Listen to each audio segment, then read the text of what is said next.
எங்கள் அப்பா இறந்தவுடன் அவருக்கு சமாதி வேண்டும்னு கேட்டு உங்கள் வீட்டு வாசல் வந்து கதவை தட்டினே சம்மதம் கொடுக்குறீங்களான்னு கேட்குறாரு. இங்கே தான் நடிப்பின் உச்சத்துக்கு போகிறாரு ஸ்டாலின். என்னுடைய தந்தைக்காக அல்ல, தமிழகத்துடைய தலைவர் அவருக்கு கடற்கரையில இடம் கொடுங்கன்னு அந்த சோக சூழ்நிலையில் கூட உங்க முன்னாடி வந்து நின்றேன்னு கொடுத்தீங்களா? இரக்கம் இல்லாமல் மருத்துவர் தானே நீங்க. ஏன்னு கேட்டீங்கன்னா, கருணாநிதிக்கு பீச்சில் சமாதி வச்சதுல 2 பேரும் குற்றவாளி. எடப்பாடி தான் முதல் குற்றவாளி, ஸ்டாலினை குற்றவாளின்னு சொல்ல முடியாது. ஏன்னா அவங்க அப்பா கெட்டவராக இருந்தாலும் அவருக்கு சமாதியில் வைக்கணும்னு தான் நினைப்பார்.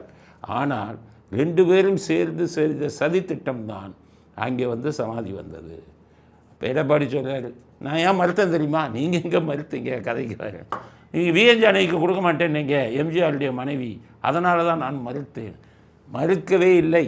எடப்பாடி ஸ்டாலினுடன் சேர்ந்து மிகப்பெரிய சதித்திட்டத்தில் ஈடுபட்டார் எடப்பாடி சமாதி விஷயத்தில். எதுக்கு சொல்கிறேன்னா, அப்பா சத்தோன்னு ஸ்டாலின் போனார் எடப்பாடி வீட்டுக்கு.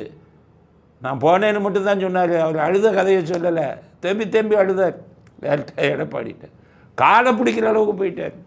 இவரும் துரைமுருகனும் அப்படியே அழுகிற மாதிரி நடித்தார். எல்லோரும் போனாங்க, அவங்க குடும்ப உறுப்பினர்கள்லாம் கெஞ்சினாங்க. அப்போ எடப்பாடி சொன்ன வார்த்தை என்ன தெரியுமா? முடியாதுன்னு சொல்லலை.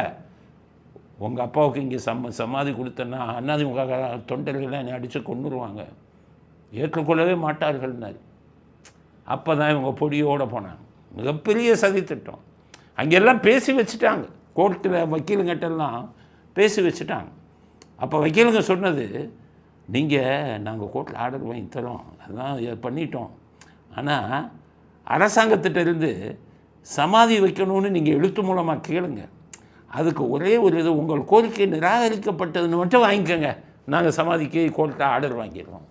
அந்த சதித்திட்டத்தில் நிறையா பேருக்கு பங்கு இருக்குது. நம்ம அத்தனை பேரையும் முட்டாளாக்குனாங்க.